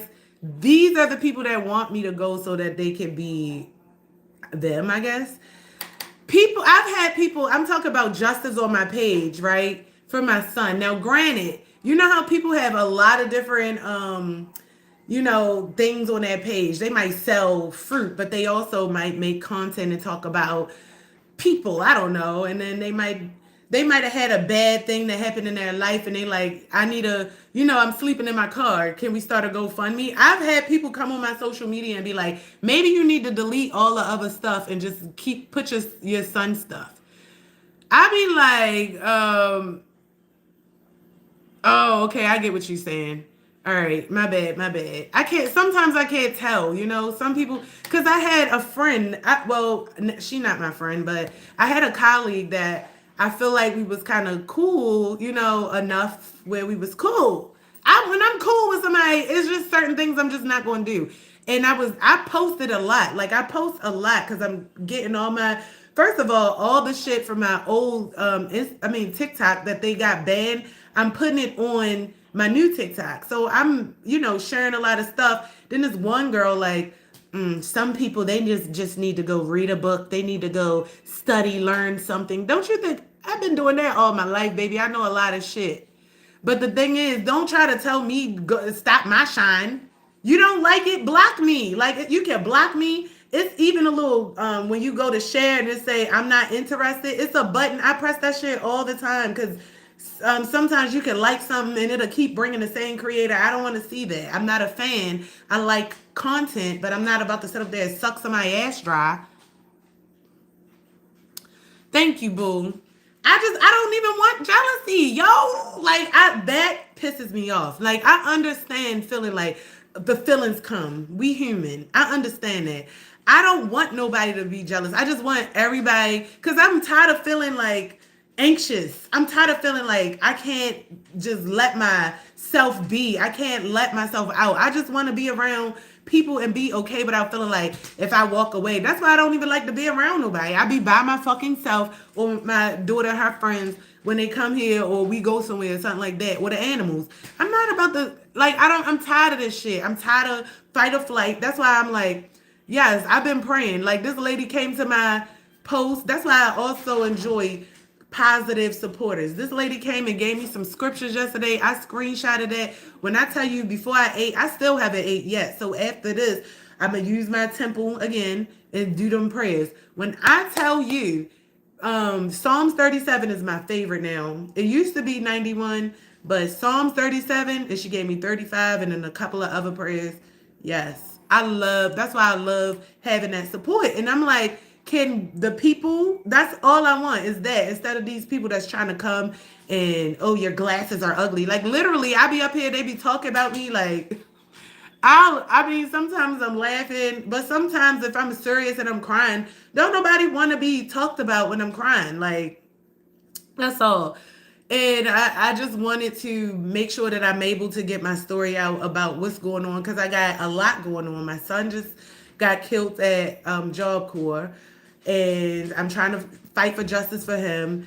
I'm getting harassed online and outside, and I'm trying to make a clear distinction to the public so that they won't be feeling like, oh, this girl just got a lot of drama with her. This girl just, because that's all I heard all my life.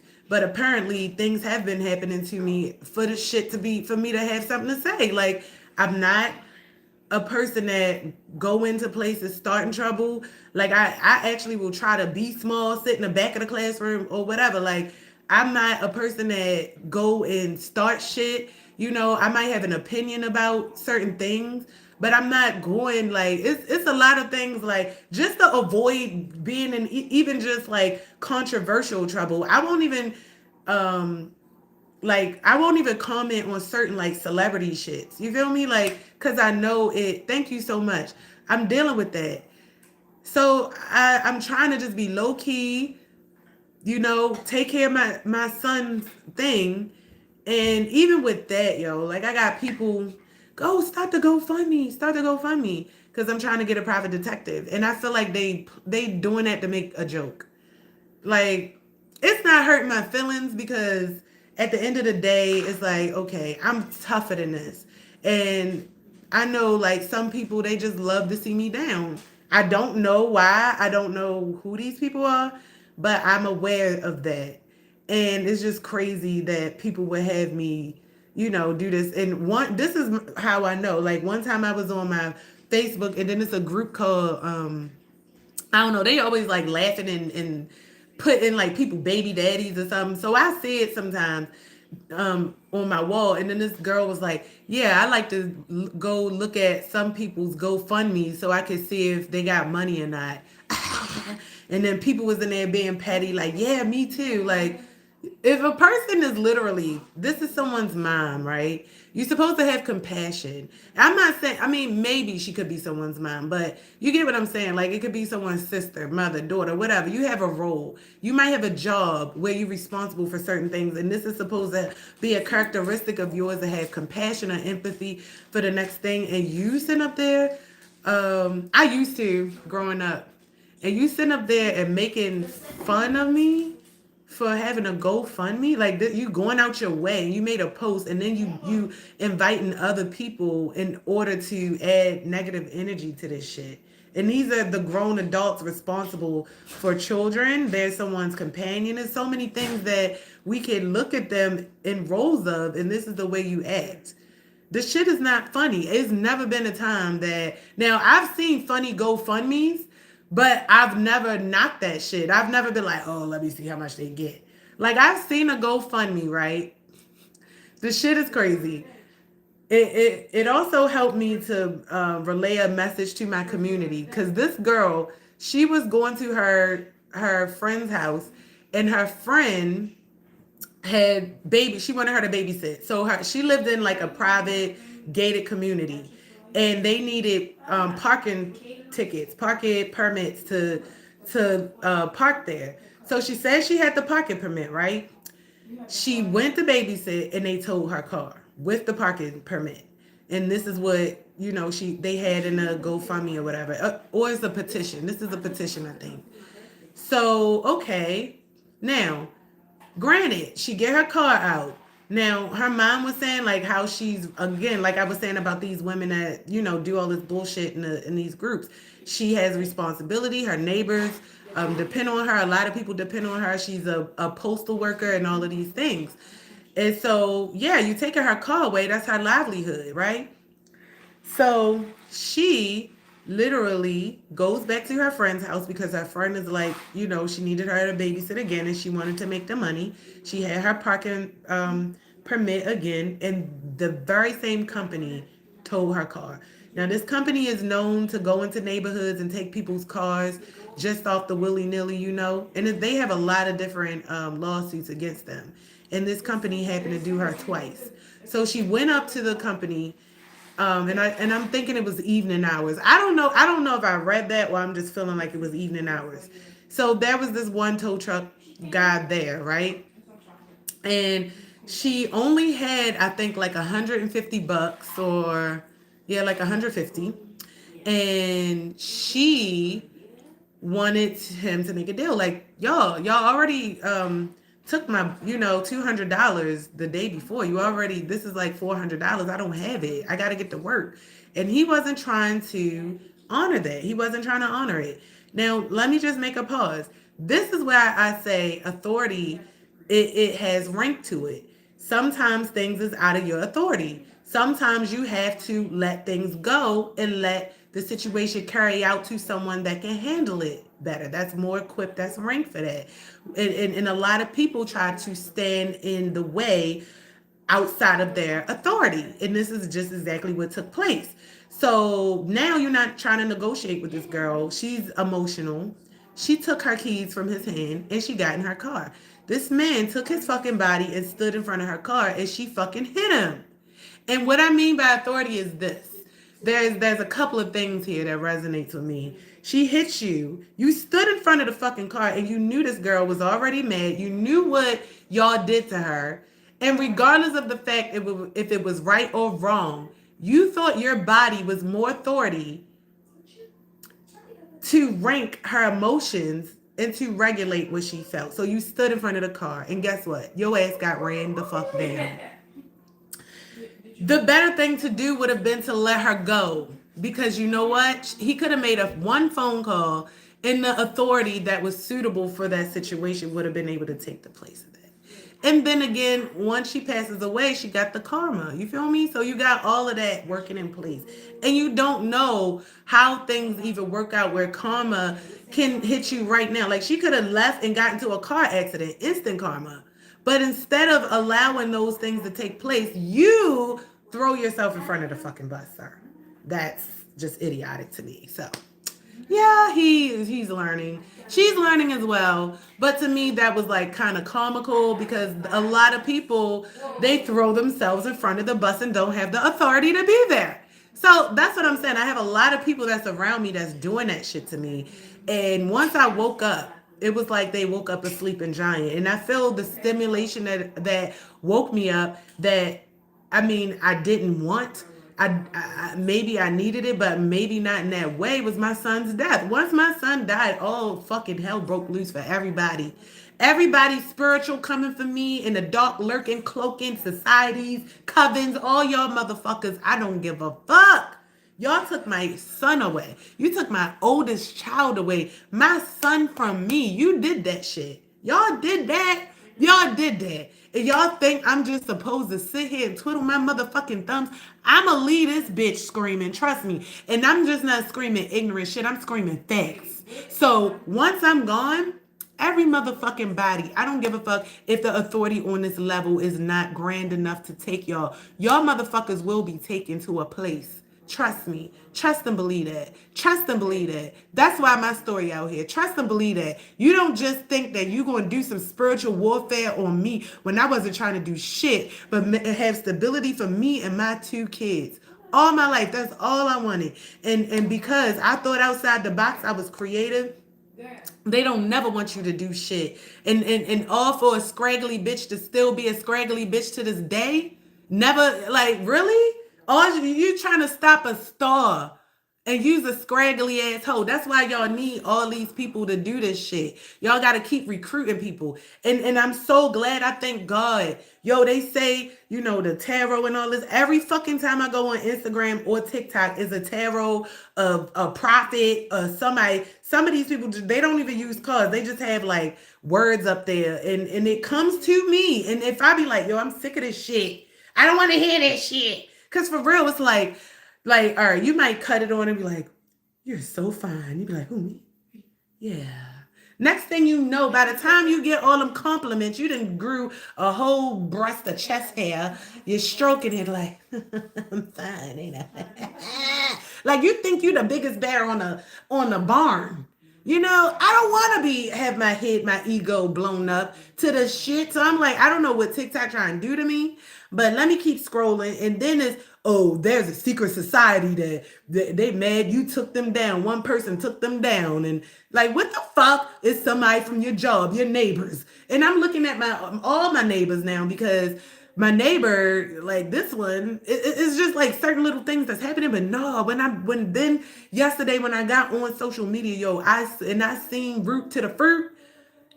Yo, I'm like, that's the neighbor. That's the fucking neighbor. That's the neighbor that's connected to my jobs. And then when I think about the middle part, this bitch was connected to my homelessness. Like, yo, yo, yo. And then I think she like African, and I don't think she really like Black Americans, because when Kamala Harris and all that stuff was was running for government, like that's when I seen her true colors about how she felt about Africans. And I'm like, I mean Americans, Black women. And I'm like, damn, you was in a shelter in charge of Black women and you feel like this?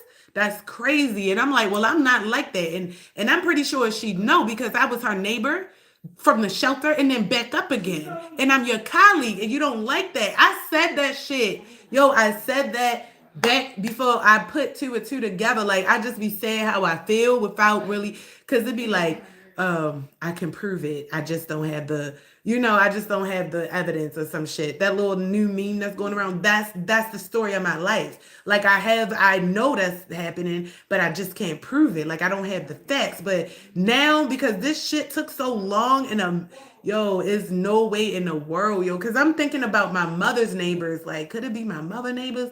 But I was thinking about my life was good as shit till I got around. Yo, as soon as I got around Turner Station is when all the homelessness started.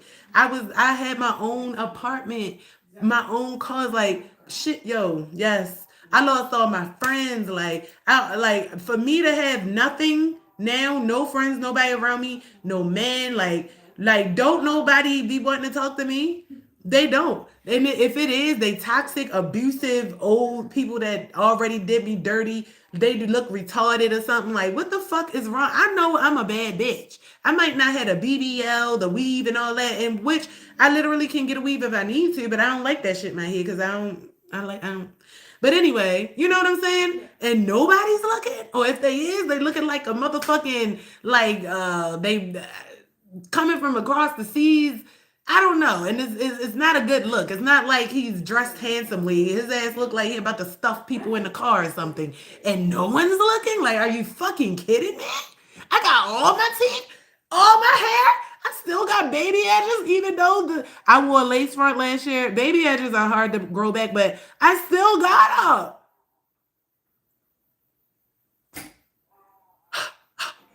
them. I'm not sad though. Because at the end of the day, right, I just purged myself. Non sex, that's good because that means your power. That's why I was like, they always talk about the power of a man when he ain't doing this and doing that. What about the power of a woman, baby? I could probably go out there and start a tornado. But yeah, so I'm like, okay, I'm harnessing that. I'm working on myself. I'm praying to God what I want. So this connection is not going to be. That's why all the ones that was coming, like, yeah, yeah, yeah, baby. All that shit. Even the ones that seemed okay, but not right in the heart, in the spirit, I could sit, I could smell it. I knew it wasn't like God said. It's not from Yahweh. It's not from the Most High, okay? This is not my man. He might be cool, but this is not the man that God sent me. I can smell it and I know it. So with that, it created my sense for just distinguishing what man-made sitting towards me, like man-made energy. Because at one point, yo, like I had met this guy at the gas station, right? Let me tell you the type of shit that was happening. Met this guy at the gas station. We talking, right? Now he like, you want to smoke? I'm like, it don't matter. We can do that before I go home. So he had a car, I had a car. We go to these apartment complexes. I let him park his car and get in mine. I hate smoking with people, so I always roll up. His blunt was like, that shit was so small, yo. I don't. That's why I'm like, no. I wound up getting him smoked up, right? Smoking him up. Now I could tell from the conversation he was a little off. He was talking about like it was people walking by, like it was like two girls and a guy in the back, like, yeah, I could catch him. I could catch him slipping. Somebody like he was just saying shit like that. Then he started being like, yeah, I can see you now. You probably gonna be calling me and I'm just like, inside, I'm quietly dying because I'm like, this is the last time I'm talking to you ever. I already made it up my mind. This is it. Because he was, I felt that. I don't want to know you no more, sir. So that was it. So he would call me, and then on the weekends he'd be like, can you come to my house? Can you come to my house? Like, how do you go from meeting somebody, smoking them up in the parking lot, and then and being invited to your house? I was like, I don't want to come to your house like that. I don't go to people's houses. And he was like, well, I got a room, and he the one told me he had a room, and I was like, well, I don't want to come to your little room. Now, mind you, my son, one time I was at the at the gas station. I straight pulled up. As soon as I pulled up, my son walked around, and my son is bigger than me. Like, so sometimes people be like, "That's your boyfriend?" Like, that's my son, my 20-year-old son. At the time, he was probably like 19. That's my son. So me and my son laughing and joking and shit. And then I told the man, it was my son, but he waited till he got mad and shit. And because I didn't want to come to his house, I'm not coming. Like, you gave me bad, and I don't want to come near your ass with a fucking 10-foot pole, nigga. In facts, because I could tell he was abusive. And then he was like, Well, you know what? Since you want to fucking play in my face like that, I'ma slap you and that bitch ass nigga you was with. I'm like, and my son was like, what? Like, trying to take the phone. I'm like, no, Sean, because I never wanted my son to get into shit. Like, I don't want him getting into shit. But that shit, I never been threatened to be slapped by some random ass nigga that always keeps showing up now. Because I lived around that way. So, yeah, every day, sometimes after I do Grubhub and before I come home from work and everything, I will go to the gas station, get what I need, get gas, go home. This man was starting to make it a thing to be at that gas station, and he was from over West Baltimore and shit. And I'm like, not only that, he's threatened to smack me and my son. Like, I was crying. I didn't even want to. I was so overwhelmed because it's like, why?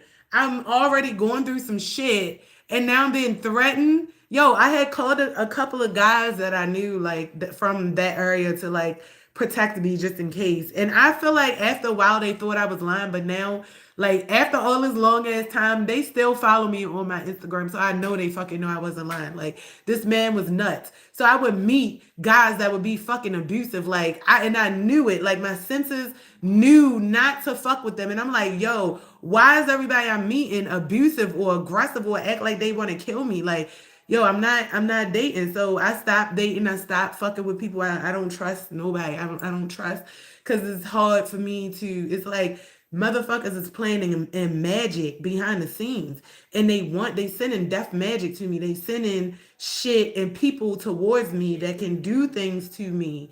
That's why I keep winding up in these situations like that. That's what I'm trying to tell y'all. So when I'm making connecting the dots, it don't matter what happened to me when.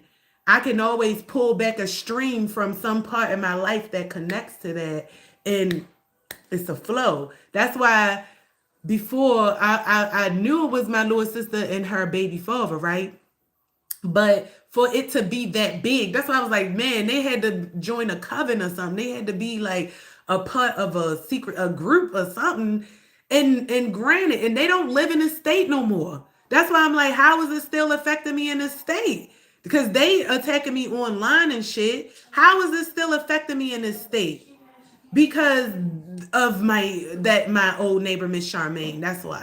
That's why she got the connections to the Baltimore City, Baltimore's, the all the big companies, all that shit. She's a state worker. So yeah, that's how I'm getting stalked by these state people, the Baltimore City trucks and workers looking at me. I'm like, yo, do I have a tag? Like they know my face, they know my truck, and they know my license plate. I done came outside the same type of black people. These is like Haitians or something. Like when I look at them, they not American. They some other type of black.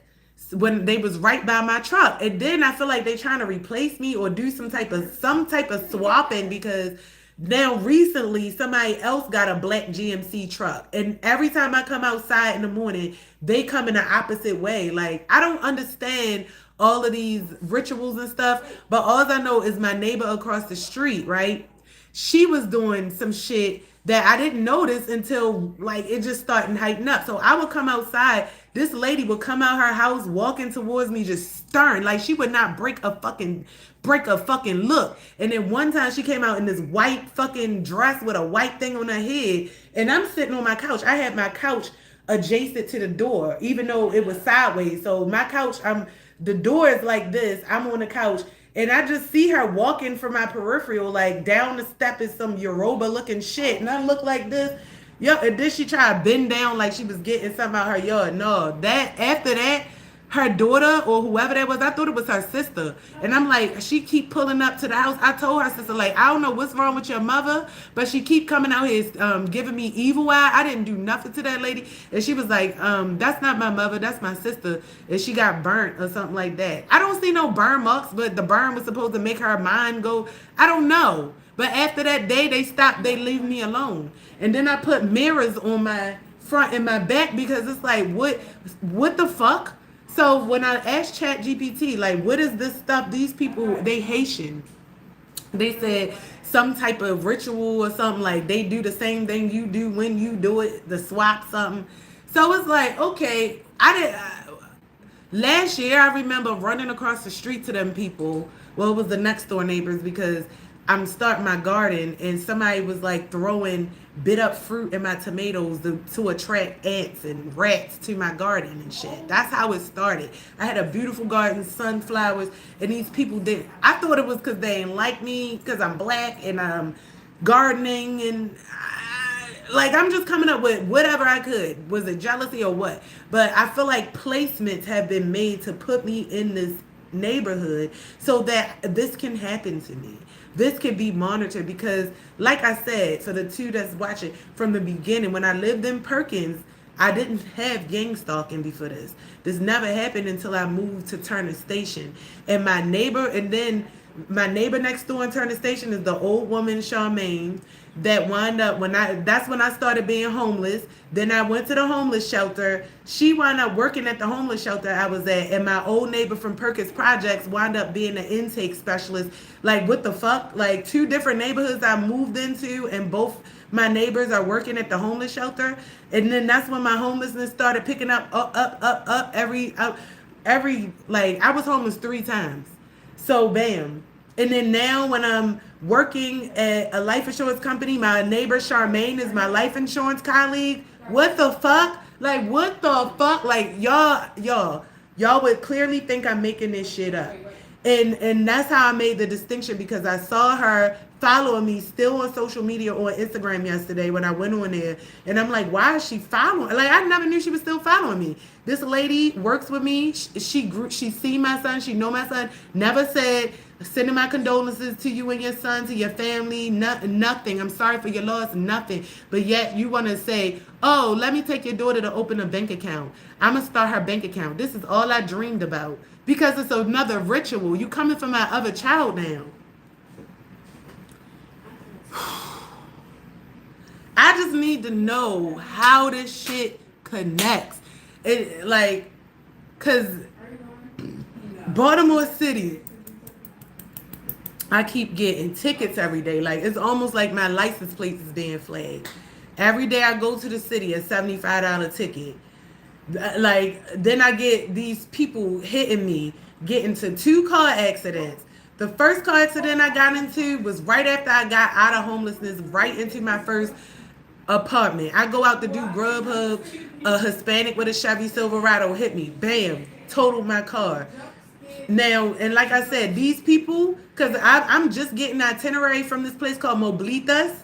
Like I said, they spanned it out. Even though it might seem disconnected, they got positions places. They telling me I didn't. After this happened in 2023, it's 2006, and you telling me I wasn't there for interrogation or whatever, and so they throwing the case out. Yo, they been trying to do this. I went from Geico to another insurance place another lawyer that took the case, and the Moblitas is the common place because that's the place that I was renting my car from. They gave me access back to the higher car platform, but yet you not trying to run me my money. You trying to tell me I didn't show up for the interrogation. That's bullshit. So how am I back let on to the platform then, able to rent cars, but y'all not running me my money for the damage so I could get another car? So they don't want me to have that shit. That's why, so now I move here 2 years later, I save my money, I get my money, I get another car. How is it the day I get my insurance at Progressive, the very next day another Hispanic fucking hit my car, hit my new truck? The same way that the man did, she just took her shit and said, boom. Now with the first dynamic, he had a larger vehicle than I did. So the first vehicle, it broke the axis of the wheel and the wheel dented in and everything. We had the same, both of us got trucks, so it just dented because I started going over and it was raining. Like they was trying to get me. They don't want me driving.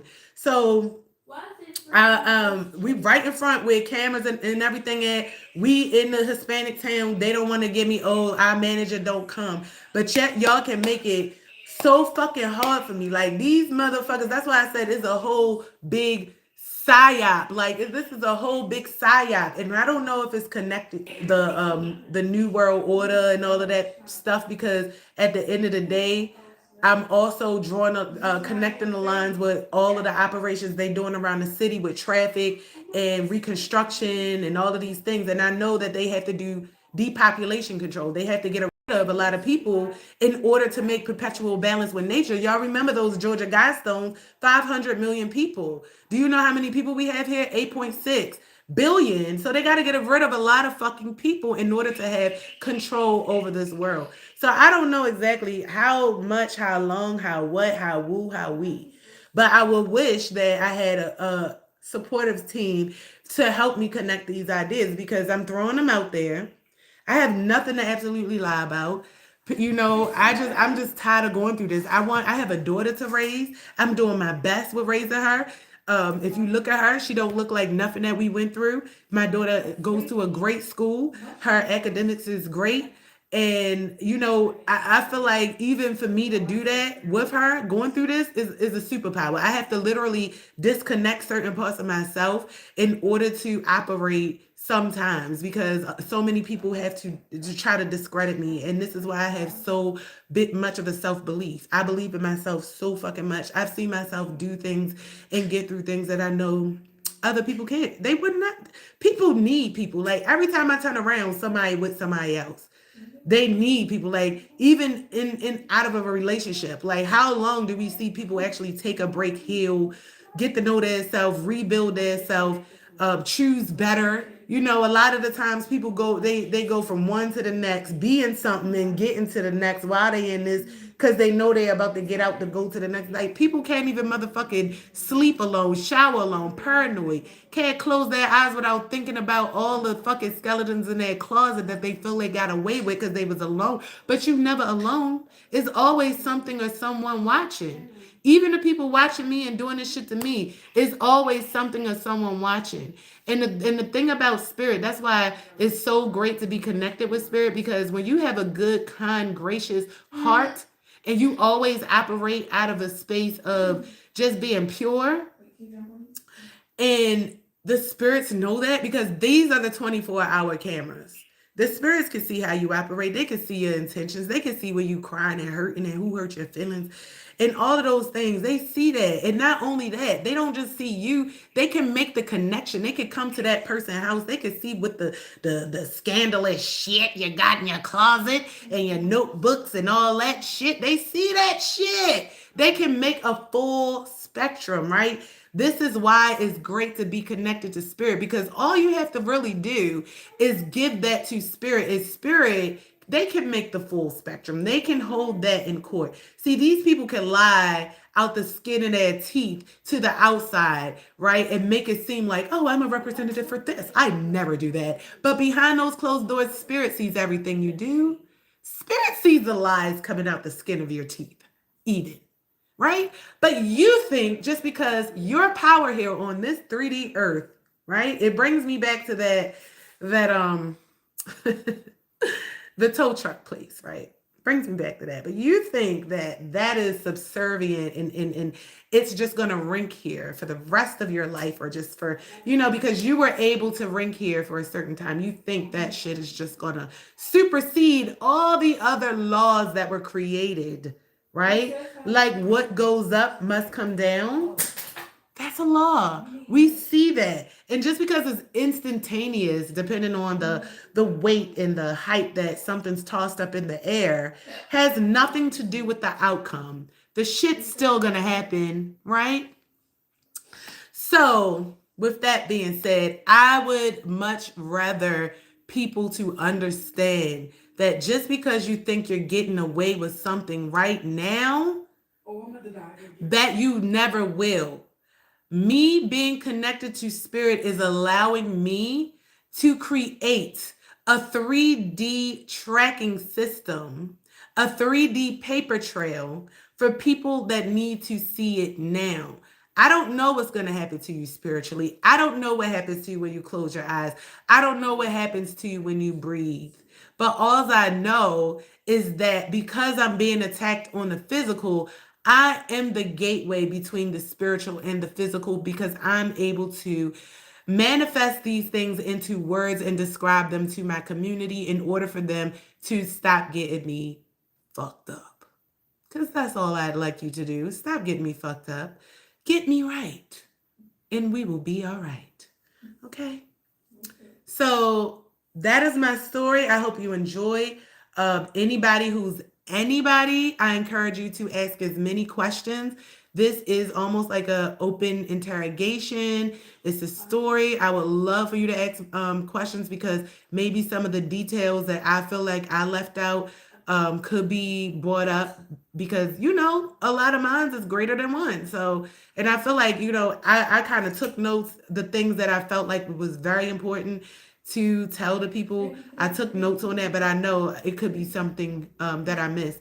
So I feel like I touched bases on the video, the why I felt like I was being um, followed by black people, and then I touched bases on my neighborhood, and I bought it. I mean, I started off in the beginnings, and I made the connection. So yeah, ask questions, guys. That's all I got. But y'all see me on the next one because I'm about to teach y'all how to do an Etsy shop. So love you guys. See ya.